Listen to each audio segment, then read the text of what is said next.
What could be the implications of Senate Democrats eyeing conditions on Israel's defense package?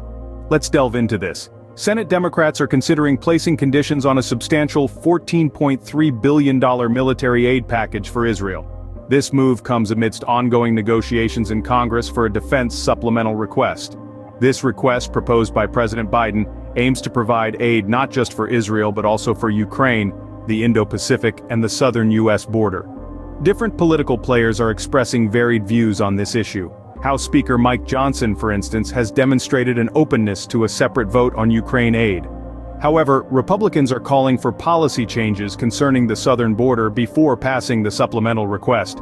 President Biden, on the other hand, has not proposed any conditions on Israel aid in his request, but has referred to the idea as a worthwhile thought. Senate Majority Leader Chuck Schumer has indicated that he would discuss the idea further with the Biden administration and lawmakers. But what are these conditions that Senate Democrats are considering? The conditions that some of the Democrats, including Senator Bernie Sanders, are proposing, could bring a significant shift in the U.S.-Israel relationship.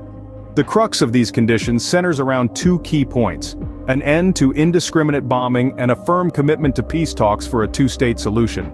These proposals come in the wake of Israel's recent actions in Gaza, which have resulted in thousands of Palestinian deaths and widespread displacement.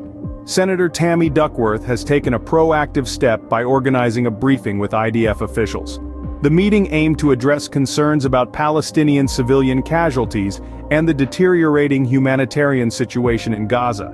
These issues are pressing, and they underscore the urgent need to reassess the terms of the military aid package to Israel. But it's not just about the conditions, it's about how these conditions could fundamentally reshape the dynamics of the American-Israeli alliance, potentially setting a new precedent for future aid negotiations. This shift is not just about dollars and cents, it's about human lives and a lasting peace. So how does this impact the other aid packages under negotiation? The timeline for passing both Israel aid and aid for Ukraine is of concern. This, folks, is where the rubber meets the road. Ukraine is urgently in need of aid, a fact underscored by President Volodymyr Zelensky's stark warning that without additional aid, Ukraine could lose the war against Russia's invasion. Interestingly, not everyone is on board with the idea of combining aid for Ukraine and Israel into one package. There's opposition in the ranks, a divergence of views that could significantly impact the course of events. In a parallel development, the House passed a standalone Israel aid bill. However, this was largely ignored by Senate Democrats due to proposed cuts to the Internal Revenue Service. This move, while seemingly separate, is intrinsically linked to the broader debate over aid packages. Meanwhile, Republicans are pushing for additional funding for the Indo-Pacific portion of President Biden's request, specifically for Taiwan. This adds another layer of complexity and urgency to an already convoluted issue. As the debate continues, the implications of these conditions could have far-reaching effects. What are your thoughts on this? The world of politics is rarely straightforward, and the current situation is no exception.